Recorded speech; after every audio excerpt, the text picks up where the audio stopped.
नमस्कार दोस्तों।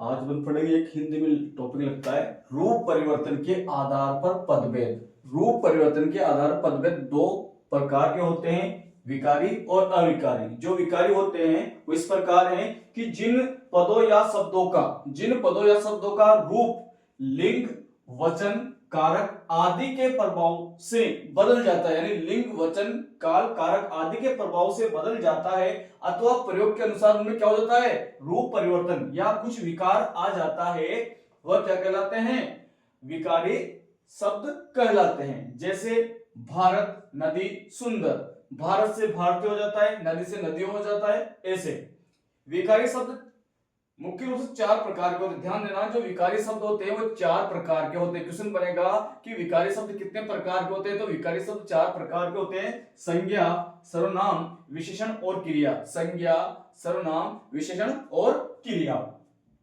अगला है अविकारी। अविकारी शब्द क्या होते हैं कि जिन शब्दों में लिंग, वचन,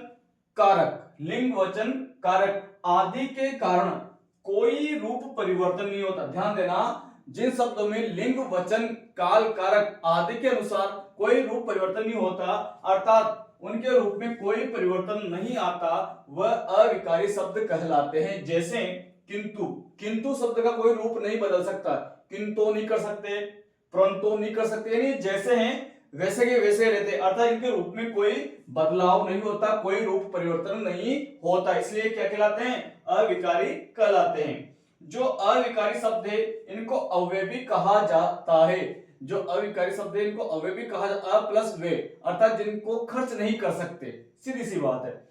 आगे देखते हैं कि अविकारी शब्द भी चार प्रकार के होते हैं, यानी जो विकारी शब्द है वो भी चार प्रकार के होते हैं और अविकारी शब्द हैं वो भी चार प्रकार के होते हैं।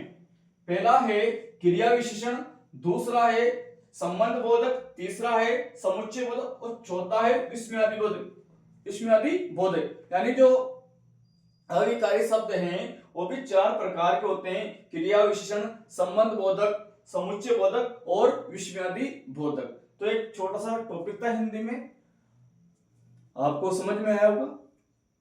Thank you.